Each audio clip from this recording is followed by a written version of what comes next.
Bonjour, donc le cours d'électrotechnique en vidéo. Les capteurs et transmetteurs, les signaux analogiques. On a vu tout ce qui était capteur, type tout ou rien. Donc le débistat, le thermostat, le pressostat, le capteur de position. Ça, c'est des choses qui sont tout ou rien. C'est du 0, du 1, c'est ouvert ou fermé. Voilà. Ensuite, on a les signaux analogiques. Donc, dans les signaux analogiques, on a des sondes. Ce qu'on appelle des sondes, généralement, c'est de résistance. On a aussi des sondes capacitives ou inductives. Les thermocouples, ça fonctionne avec la différence, enfin à cause on échauffe deux métaux qui ne sont pas les mêmes et ça crée une différence de potentiel. Donc ça marche avec une tension, des petits signaux, très petits, il faut conditionner. On ne peut pas commander un relais directement avec ça. Il y a que sur les chaudiers, en fait, on a le thermocouple qui va actionner quand même le gaz, même sur les plaques de cuisson, à savoir. C'est des thermocouples, mais c'est pas les mêmes. Le transmetteur, c'est vraiment plutôt signal électrique. Donc, il va prendre une mesure, l'électronique va transformer ça en signal électrique. Il y a le type standardisé, qu'on va parler beaucoup, le 420 mA surtout, je vous laisserai lire un peu le cours. Et vous avez ensuite d'autres modèles qu'on va retrouver sur les moteurs, mais qui ne sont pas forcément du standard. Donc les sondes, qu'elles soient résistives ou en fait qu'elles vous envoient un signal, c'est plutôt des choses qu'il y a sur les moteurs. C'est pas franchement normalisé et il faut mieux avoir les références. On en rediscutera un petit peu. Donc les sondes de température, généralement c'est des thermistances. Vous avez trois types en gros qui sont mis dans le cours. Elles ont toutes leurs applications. Les PT100 et PT1000, c'est des choses qu'on retrouve quand même en mesure, on va dire en standard. Mais comme les thermocouples, elles vont avoir besoin d'un conditionneur. En fait, on ne peut pas commander directement un relais avec une PT100, c'est analogique, donc le relais faudra un seuil, bref, il faudra l'électronique. Le thermocouple, il aura aussi besoin de son électronique parce qu'en fait, c'est des signaux qui sont relativement faibles. On parle c'est des centaines de millivolts, c'est pas des gros courants. Ça, on le retrouve typiquement sur les températures d'échappement, parce que bah, les sondes résistives, elles ont leurs limites, et les températures de 1370 degrés, bah, elles supportent pas. Donc on utilise du thermocouple. Ça, vous l'avez typiquement en sortie de turbo, enfin pour les températures d'échappement. On va regarder ce qui sort du moteur, et c'est plutôt ce genre de choses qu'on va installer. Voilà, donc ça c'est le thermocouple. Donc il nécessite aussi son conditionneur. Il a besoin d'une électronique, donc on va le rentrer dans les transmetteurs. Les transmetteurs de signaux analogiques, donc eux, en fait, ils ont leur électronique, ils vont transformer une mesure. Vous allez prendre une pression, une conductivité, un niveau. Il y a beaucoup de choses, hein. Le taux d'oxygène, le CO2, ça va dépendre des capteurs que vous achetez. On verra les applications ensuite. Il y a des signaux analogiques aussi qui sont ramenés pour les applications de train de pêche. Donc là, il y a la longueur des câbles, la pression sur les treuils. Donc tout ça, c'est des informations analogiques. Et donc bah, dans les transmetteurs analogiques, j'en reparle quand même encore, c'est ceux qui sont plus sur les moteurs et ça c'est pas du normalisé. Donc là les signaux c'est plutôt du 0,5 volts, c'est des choses qui sont exploitées par les microcontrôleurs, par l'électronique. Voilà. Donc on va revenir sur les applications après, je finis la présentation du cours. Alors il y a un peu de mathématiques, je suis désolé, je vais vous le montrer. Il y a une résolution graphique que je vais vous présenter ensuite, en détail. Donc les mathématiques, il y a trois applications, donc vous en aurez à refaire, à reprendre le raisonnement et l'adapter. Il y a trois applications, on va dire du plus simple au plus compliqué. Les formules sont par tenir, c'est pas des formules comme P égale 8 ou des choses comme ça. C'est juste savoir se servir de l'outil un petit peu, ou au moins des graphiques. On va le faire par graphique, c'est relativement simple. Plus simple que par les maths. Ça, vous en servez juste si vous avez besoin d'un automate. Enfin bref, je rentre pas dans le détail, vous regarderez un petit peu. Ça à faire en fait, ça à faire en application. Il faut transformer en fait soit la mesure en signal électrique ou inversement le signal électrique en mesure. Ça peut arriver que vous soyez obligé de prendre des fois des systèmes en ce qu'on appelle en manuel, parce qu'il y a une défaillance de capteur. Typiquement sur une chaudière, moi ça m'est arrivé, c'est sur Sur le signal de, sur le signal de pression, en fait, ça fait la régulation. Le souci, c'est que s'il n'y a plus le signal de régulation, la chaudière elle se met en rideau. Donc il faut la relancer, il faut remettre. Et quand il y a une chaudière en entretien, c'est-à-dire qu'on n'a plus la puissance, donc il faut que ça marche. Donc on met le signal en manuel et puis on bloque la chaudière. On bloque la chaudière. Moi j'ai bloqué en fait le régulateur du brûleur, je l'ai mis à 30% à peu près. Et j'ai l'autre chaudière qui s'est mis à côté. Je l'ai juste regardé que ma pression elle tenait à peu près quoi. Le temps qu'on aille chercher un capteur le lendemain. Donc toute la nuit, il faut faire du quart avec les collègues. Voilà, donc ça peut servir. Voilà, voilà. Donc là ensuite, il faut transformer ça un peu en maths, hein. Je suis désolé. Les formules, alors je suis parti au début, c'est relativement simple, hein, vous verrez. Et on arrive sur la fin sur quelque chose d'un peu plus compliqué. Donc c'est juste savoir s'en servir. On fera une application. De toute manière, c'est juste en TD. C'est juste qu'on le fasse une fois que vous l'ayez fait. Voilà. Donc il y a à faire il y a les deux premiers que je vous ai demandé de les refaire. Le troisième, on fera ensemble. Voilà, donc on va rentrer dans les applications. Ça, je ferme pour le moment. Il va me demander, je vais enregistrer, oui, je vous l'enverrai tout à l'heure. Voilà. Donc là, on va arriver sur les applications. Donc je vais passer vite fait, je vais vous montrer un site qui pourra peut-être vous servir. C'est du matériel allemand, ils sont pas très chers et ils sont. Moi, en fait, je trouve que c'est quand même de la bonne cam. Il y a plusieurs appareils, enfin il y a plusieurs types de mesures là chez eux, hein. Vous avez des choses qu'on sert plutôt en CVC, donc c'est tout ce qui est chauffage, ventilation. Maintenant, il y a des choses qui sont IP65, donc ça peut s'adapter au domaine marin, il n'y a pas trop de problème. Donc vous avez beaucoup de température, l'humidité, la pression. Des choses qui nous servent plus pour le bâtiment, en fait, la lumière, la qualité de l'air, donc ça peut servir quand même. Des capteurs radio, bon voilà. Et d'une partie Modbus, donc ça on verra après, c'est les transmetteurs numériques, la dernière partie. Nous on va retourner maintenant sur l'application plutôt marine. Donc vous savez certainement ce que c'est que la gestion des ballasts.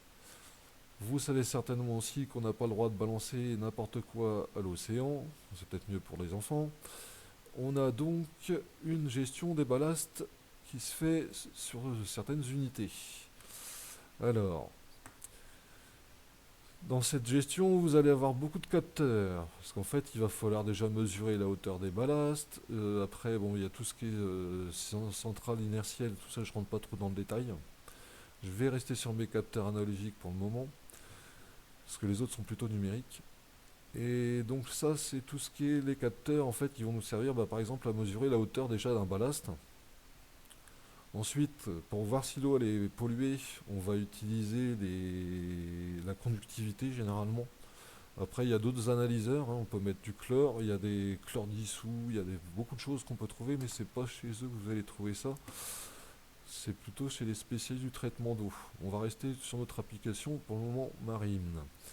Donc la conductivité, déjà, c'est un bon indicateur. Voilà, il y a deux façons de faire la mesure de niveau sur les ballasts. En gros, vous avez soit vous mettez en bas, en bas du ballast, en fait, on a une prise de pression et on met un capteur. Il y a une colonne d'eau, il y a une hauteur d'eau qui s'exerce sur le capteur, donc on a une mesure de pression. Ça nous donne une hauteur, c'est une image, hein. C'est relativement précis. Mais ça a l'inconvénient, en fait, vous avez du dépôt, ça va se déposer dedans, donc il faut avoir prévu au moins soit un bypass ou une boucle en circulation. Bref, il faut avoir prévu le coup parce que sinon ça se bouche, ça marche plus. Donc il y a une autre méthode aussi, c'est de passer par le dessus. Donc là en fait ça se balade au bout d'un câble, en fait on va le balancer. Il y a deux technologies, après il y en a qui font du radar aussi. Ou alors en fait c'est une sonde, en fait le capteur de pression l'immerge aussi. Il y a deux façons de faire. À la limite, il y en a. En fait, c'est encore du capteur de pression. Donc, dans les deux cas, c'est du capteur de pression. Et après, dans l'autre cas, c'est du radar. Bon, c'est pas forcément les mêmes prix. Voilà. Ensuite, vous avez des choses comme la mesure de température. Ça peut servir, hein. Et surtout, la conductivité. Tout ça, ça va être ramené en cas de 20 mA sur généralement ce qu'on appelle les centrales d'acquisition ou les centrales de mesure. Et c'est la centrale de mesure va transmettre un signal numérique. En fait, elle va prendre tous les signaux analogiques. En fait, c'est plus facile de mettre ça sur un pont, à un endroit. On va ramener toutes les mesures sur cet appareil-là, et cet appareil-là centralise ces mesures et les renvoie en fait à la timonerie pour le contrôle, quoi. Après, c'est enregistré sur les ordinateurs. Voilà. Donc ça, c'est pour l'application gestion de ballast. Donc vous pouvez regarder ça, c'est chez Jumeaux, hein. Vous tombez sur Internet, il y a d'autres gens. Après, pour tout ce qui est vraiment traitement d'eau, je vous donnerai, il y a d'autres sites. C'est plutôt les gens comme André Sauzer, on va les voir. C'est plus encore leur métier. Ouais, mais ça, on reviendra sur le détail. Il faudra que je vous retrouve les liens. Voilà. Donc, on va maintenant passer sur notre application de traitement du signal. Donc ça, je vais fermer pour le moment. Voilà, je vais carrément l'enlever. On va passer, voilà, sur LibreCAD. Donc LibreCAD, c'est un logiciel en fait de CAO. Moi, je m'en sers pour un peu de tout. Là, actuellement, on va prendre la première application que vous avez dans le cours. Donc, en fait, on a un signal analogique. Vous verrez, c'est beaucoup plus simple comme ça qu'avec les formules de maths, hein. Donc, en fait, on a une mesure. Actuellement, la mesure, c'est de 0 à 480 bars. On va dire que c'est un capteur de pression sur l'hydraulique. Le capteur, il peut mesurer de 0 à 480 bars. Mon capteur, en fait, il va transformer le transmetteur, donc le transmetteur analogique de pression, va transformer la pression en signal électrique. Le signal électrique, il se retrouve ici sur la verticale. Voilà. Donc, je vous ai donné une application. Dans la première chose, en fait, l'application, c'est on transforme l'électrique en mesure. Et on va prendre plutôt tout de suite là la mesure, parce que le graphique, il est plutôt fait pour ça. On va prendre la mesure. Donc ici, j'ai dû me planter. Hop, ça doit être plutôt 360 bars. Et c'est 360, ça fait 120 à chaque fois. Ouais, je me suis planté ici aussi. On va l'enlever aussi. Ah, c'est plus logique. En fait, on va reprendre ça ensemble. Donc ça, j'ai mis ça à l'échelle. Comment j'ai mis ça à l'échelle? Donc dans le logiciel, en fait, on a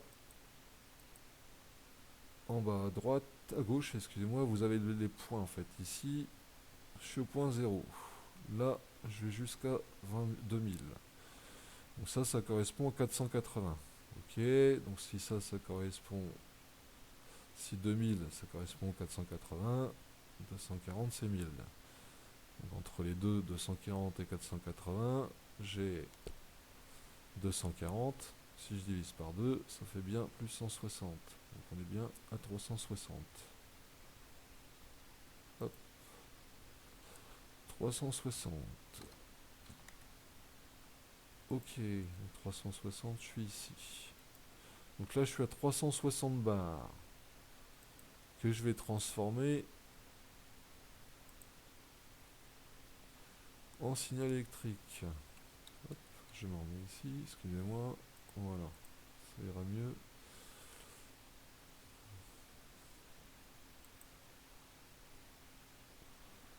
Donc, 1500, ça me fait bien 360 bars, on est d'accord. Mise à l'échelle. 360 bars, je vais projeter ça sur à l'horizontale, ici, à la verticale, excusez-moi. Hop, et ensuite, voilà, et j'arrive bien sur mes 15 milliampères. Alors, 360 bars, ça correspond à 75% de la mesure. On est bien d'accord. De 0 à 100%, j'ai 480. Maintenant, je suis à 75% ici. Là, quand je vais projeter sur... En fait, je fais une droite de projection pour remettre ça en signal électrique. Et j'arrive bien aux 3/4 du signal électrique à 15 milliampères. Voilà. Donc ça, c'est la résolution graphique. Il faut adapter son échelle. Donc là, c'est vrai que ça aurait été plus simple si j'avais pris peut-être que 400. Maintenant, il y a juste à multiplier par 2,4. Donc si je multiplie 1500, en bas ici, en fait, il affiche 1500.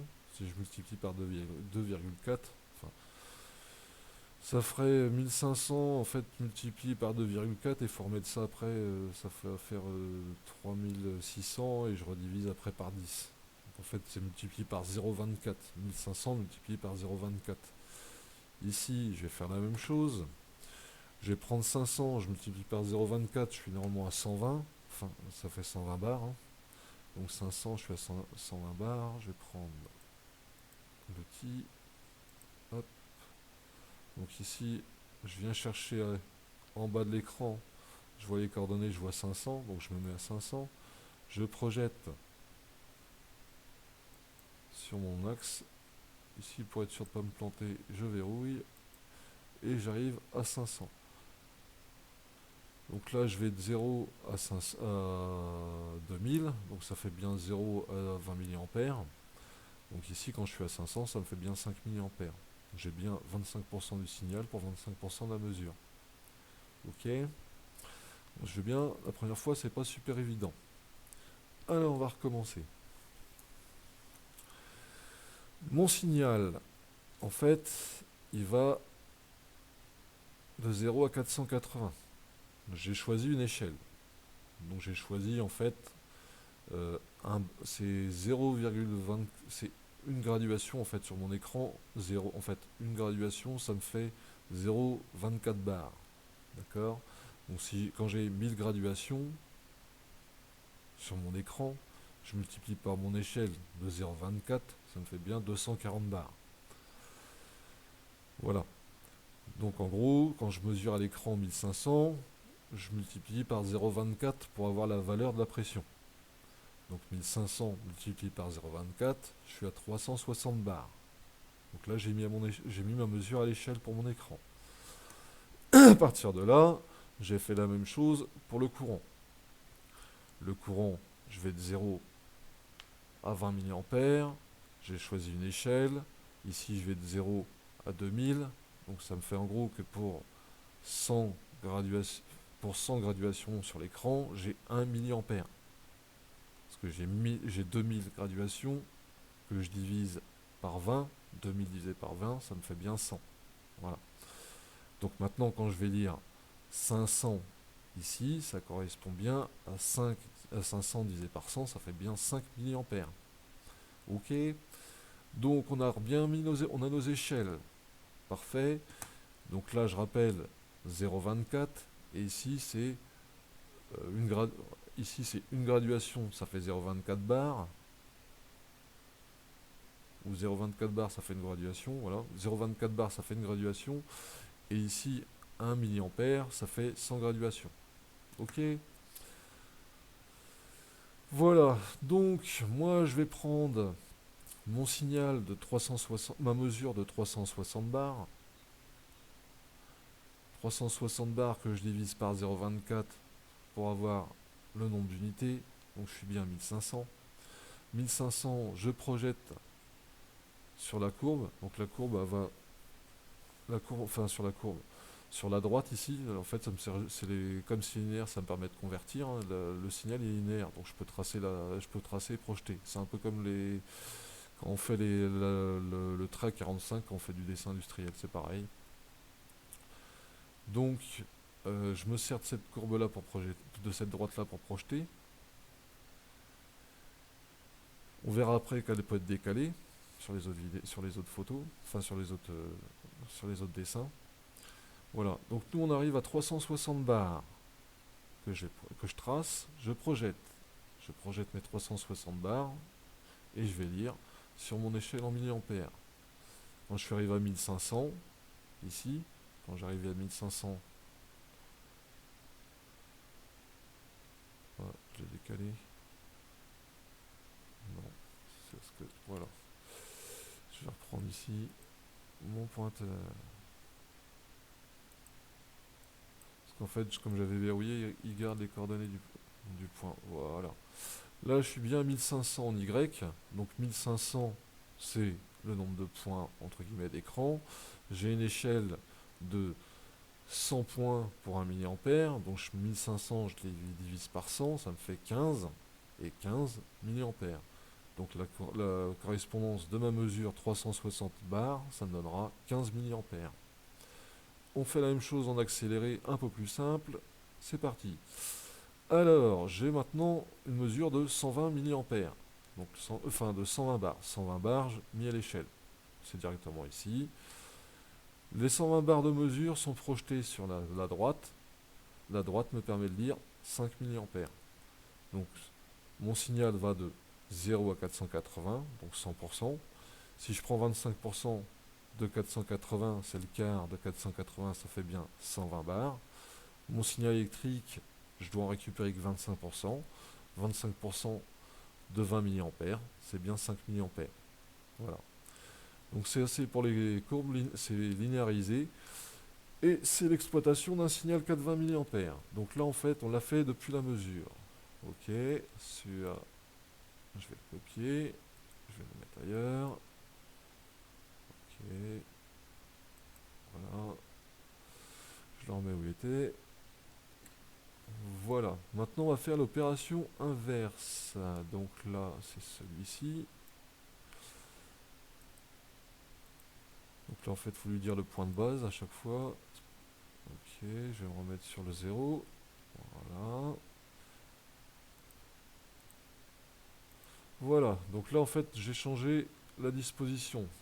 Là, vous aviez en rouge le courant. Là, quand on a commencé tout à l'heure, on avait la pression en bleu en mesure. Donc, on a transformé la mesure en signal électrique. Maintenant, on va faire l'inverse. On va faire le signal électrique en mesure. C'est généralement plutôt ce qu'on fait. Alors, là, vous avez en bas le courant. Donc, mon capteur, on a remis à l'échelle. Hein, c'est pareil, je ne vais pas revenir sur la mise à l'échelle. Le principe, c'est le même. Vous avez une mesure linéaire qui commence à 0, donc mis à l'échelle. J'ai pris une échelle qui met ça en correspondance pour ne pas être embêté, pour que ça fasse un beau trait 45 degrés. Donc je pars aussi avec une mesure qui a 0 à 480. C'est relativement simple. On va dire 0 100%, 0 100%. Voilà. Avec un trait à 45 degrés qui me permet de faire la projection. Donc là, on va prendre l'application du cours. On vous demande de traduire 10 mA en pression. Bon, ça se lit directement à l'écran. Hein, il n'y a pas besoin de chercher les trucs qui sont dessus. Voilà. En fait, on projette nos 10 mA qu'on a de mesure, de signal. Excusez-moi, le signal, c'est le courant électrique. Donc nos 10 mA de signal, on projette en 240 bars. Voilà. Donc avec le graphique, ça se fait beaucoup plus simplement qu'avec les maths. Maintenant, il faut mettre à l'échelle, donc faut s'embêter un petit peu. Des fois, vous les avez dans les documentations. Maintenant, si vous ne l'avez pas, sur le papier millimétré, ça se fait un peu. Hein. Des fois, il faut le faire. Des fois, c'est un mal pour un bien. Au moins, vous l'aurez, puis ça sera fait. Et si un jour ça tombe en panne, vous avez juste à lire sur le graphique. Ça va plus facile que de faire aussi avec la calculatrice. Voilà. Donc ça, c'est les deux premières applications. Voilà, on va se reprendre un au hasard. On va prendre quand même 12,5 pour compliquer un petit peu la chose. On va prendre une tension, enfin un courant de 12,5. Donc ça, il faut que je le mette à l'échelle. Je vais prendre ici le pointeur. Donc normalement, ça va me faire 12 500. Voilà. Je vais rentrer un peu plus dans le détail. 12 500. Hop. 12 050. Excusez-moi. 1250. Excusez-moi. Voilà. Ça, je vais le projeter directement à la verticale. En fait, le logiciel ne me laisse plus le choix. Et il faut que je vienne accrocher sur l'objet. Voilà, là je suis accroché dessus. À partir de là, je reprojette dans l'autre sens et j'arrive ici. Et là, je fais une mesure de 1250 aussi. 1250 qu'il va falloir diviser par 0,24. On va faire ça calculatrice. Non, multiplié par 0,24. 1250 fois 0,24. Et normalement, on est à 300 bars. Alors, on sera à 300 bars. 300 bars. Ça n'a pas l'air trop déconnant sur le graphique. Hein. Voilà. Donc, on va regarder. 240 ici, il m'affiche 320,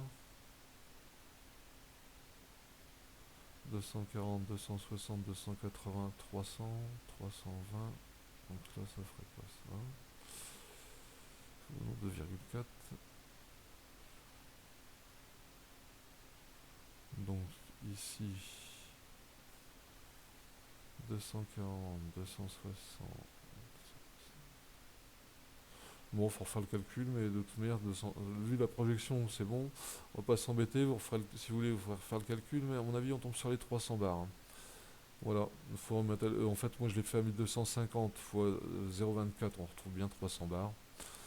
Là, faut juste que je le refasse. Ouais, c'est bon, c'est ça. Hein. Excusez-moi. Bon, voilà. Donc ça, c'est pour le premier exemple. On va l'enlever tout de suite. Hop, on enlève tout ça.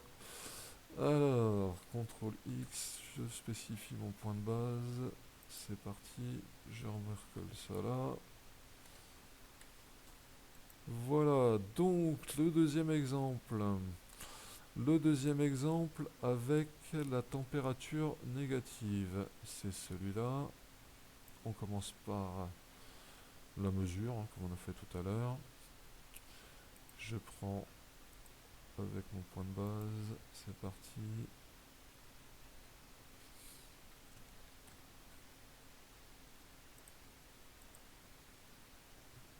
Excusez-moi. Ça. Voilà, on va reprendre là. Alors, edit. Bon, t'es dessus. Ok.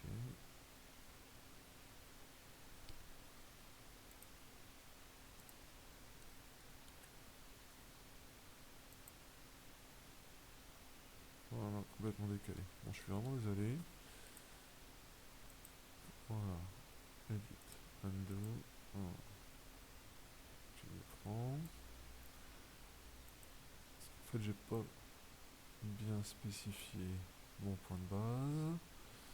Voilà, sinon ça va être décalé. Voilà. Edit past, c'est plus simple. Voilà. Bien. Donc là, la sonde de température. La sonde de température elle va de moins 40 à 160 degrés. Donc, pour un signal de 0,10 volts, donc c'est un peu décalé, c'est normal. Donc maintenant, il faut retrouver la correspondance entre notre mesure et le signal électrique. Donc dans le cours, en fait, on prend ces 10 degrés pour retrouver... Ouais, 10 degrés en fait, on va prendre la température de 10 degrés. Donc là, c'est gradué, l'échelle c'est 10 unités d'écran pour 1 degré. Donc là j'ai moins 40, donc moins 400. Ok. Maintenant, pourquoi 10 degrés? Parce que 10 degrés, ça va correspondre à peu près à 25%, je crois, de la plage. Hein. Parce que la plage, elle va de moins 40 à plus 160, donc 200 degrés.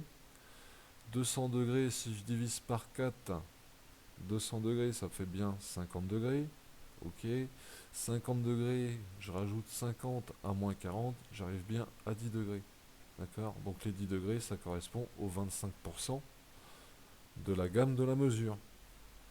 Je recommence. On a une sonde qui fait de moins 40 à 160 degrés. Donc vous avez 200 degrés de mesure. La plage de la mesure, c'est 200 degrés. Ok? Ça commence à moins 40, ça va jusqu'à 160. Donc 160 moins 40, ça fait bien 200. Voilà. Donc là, j'ai 200 degrés. Maintenant, je veux 25% de 200 degrés. Donc 25% de 100 degrés, je divise par 4. Hein, 200 divisé par 4, ça me fait 50. Ok. Donc les 50 degrés, si je veux graduer, je divise par 4, je mets 50 degrés de chaque côté. Maintenant, 50 degrés moins 40. Enfin, ouais, non, excusez-moi.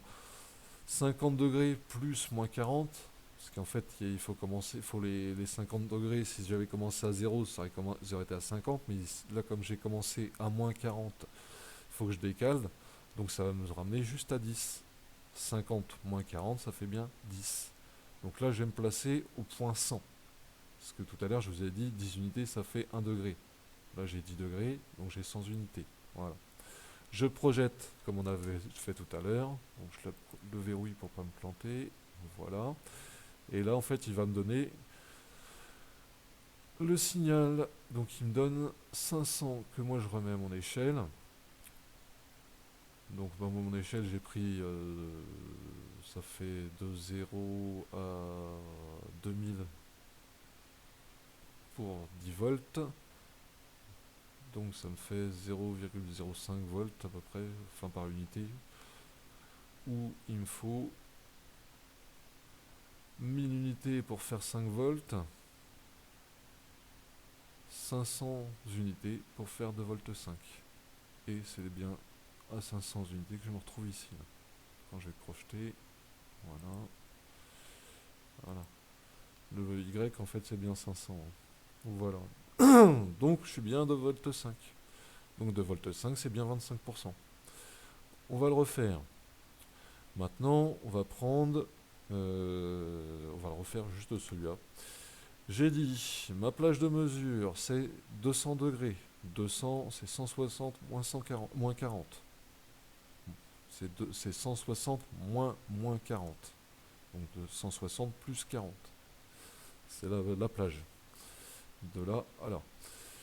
Ça, je veux 25% de cette plage-là. Donc 25%, c'est 50 degrés. 50 degrés moins 40, ça me fait 10. Donc 10, je me retrouve bien à 25% de la plage de mesure. Maintenant, je vais convertir ça en signal électrique. Le signal électrique, 25%, c'est 2 volts 5. Et quand je projette, je suis bien sur mes 2 volts 5. Donc je m'embête un petit peu avec les mises à l'échelle. C'est un peu c'est la seule chose qui est compliquée avec le graphique, c'est bien mettre à l'échelle. Donc je ne l'ai pas fait avant, j'ai tracé directement. Voilà, j'ai pas fait les calculs. Voilà, donc ça c'est la conversion d'une sonde qui est un petit peu décalée.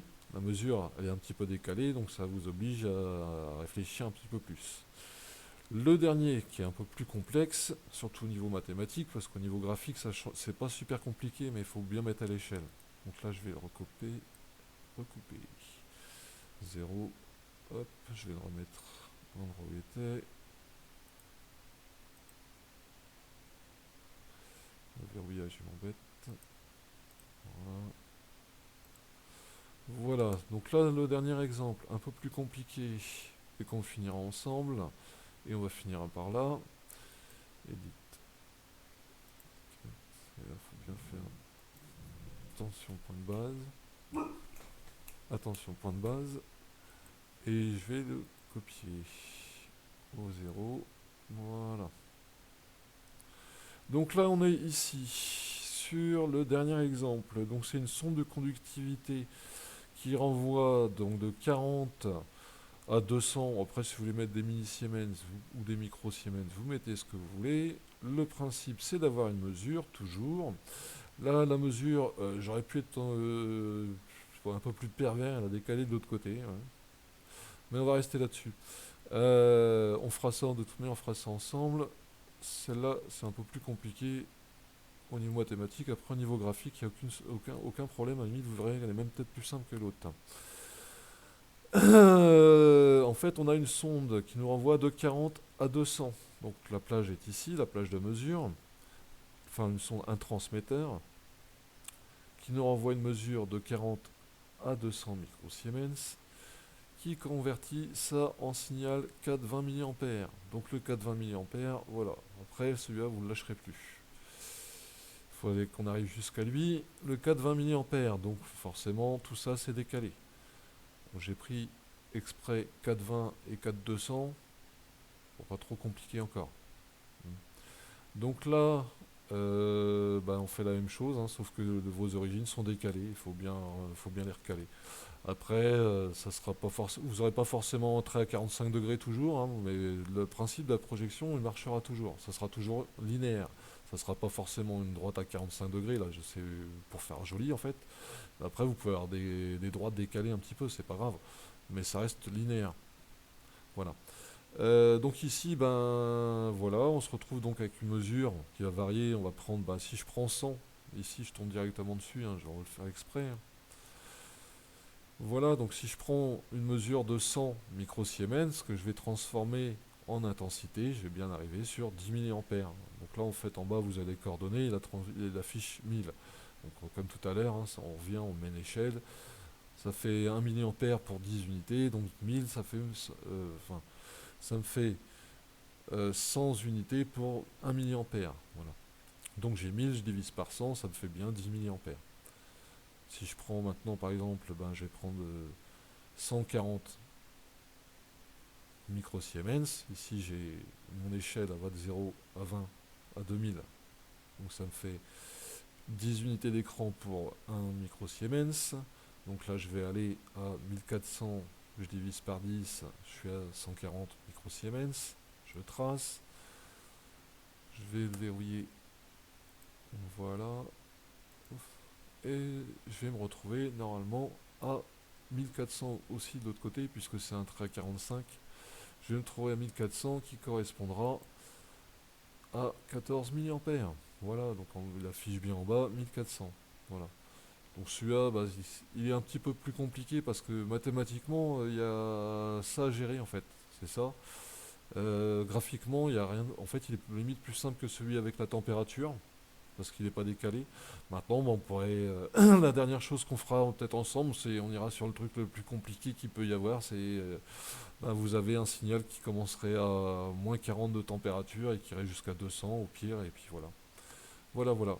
Donc ça, c'est pour la résolution graphique des signaux analogiques. Donc il fallait en passer par là. C'est un peu des maths, un peu des graphiques. Je suis désolé, c'est pas forcément toujours électrique, toujours, mais ça fait partie de la chose. Voilà. Donc bonne lecture. Et pour revenir donc sur le cours, hein, vous avez, là ce que je l'ai plus à l'écran, donc vous avez les deux parties à faire. Enfin, deux parties à faire. Vous avez deux petites choses à faire. Enfin, deux petites choses, il faut les faire. Donc je l'ai plus à l'écran. Il faut reprendre le raisonnement pour la première sonde, là, en 0,10 volts, je crois. Ouais, c'est du 0,10. Ça sera du 0,10 volts et vous aurez à faire avec une mesure de 0 à 100 degrés. Donc c'est pas trop dur. Le même raisonnement, je crois que je demande des valeurs. Je vais le rafficher, c'est plus simple quand même. Donc il y a des valeurs demandées, quoi. Voilà le principe de la mesure analogique. C'est des choses qu'on utilise quand même assez couramment. Après, voilà. Donc normalement il est revenu. Je vais le remettre à l'écran. Ouais, il l'a perdu. Donc ça j'enlève. Excusez-moi 2 secondes. Normalement vous avez plus rien à l'écran. Je remets la vidéo. Ok, voilà. Ok, on est revenu dessus. Donc je reviens sur le cours. Vous avez à faire dans cette partie-là, donc sur la page qui sera la page 3. Vous allez reprendre le raisonnement. Donc pour le premier capteur, donc je vous conseille de faire graphiquement. Vous avez un signal de 0,10 volts et vous avez une mesure de température avec un transmetteur, excusez-moi, le transmetteur qui vous envoie du 0 à 100 degrés. Ok, ça c'est pour la première chose. Et la deuxième chose, c'est réaliser le raisonnement avec une sonde différentielle, pareil, moins 50 à 150 pascal, qui fournit un signal de 0,20. Et je vous demande de me retrouver la mesure pour 12 milliampères et le courant pour une mesure de 100 pascal. Ici, pour le premier, vous faites la même chose, la conversion, vous faites la mesure pour un signal de 3 volts et vous me donnez le signal pour la mesure de 70 degrés. Bon, ceux-là, ils se font pratiquement de tête. Voilà. C'est pas trop dur, c'est juste qu'il faut pas trop faites-le de tête si ça, pour ce cas-là, ça va bien. Maintenant, pour d'autres cas, c'est plus facile de faire le graphique. Donc, je vous conseille de faire le graphique. De toute manière, pour le deuxième, vous n'aurez pas trop le choix, hein. Vous faites mathématiquement comme vous voulez. La seule chose, c'est je récupère ça quand on se revoit. Voilà, bonne journée.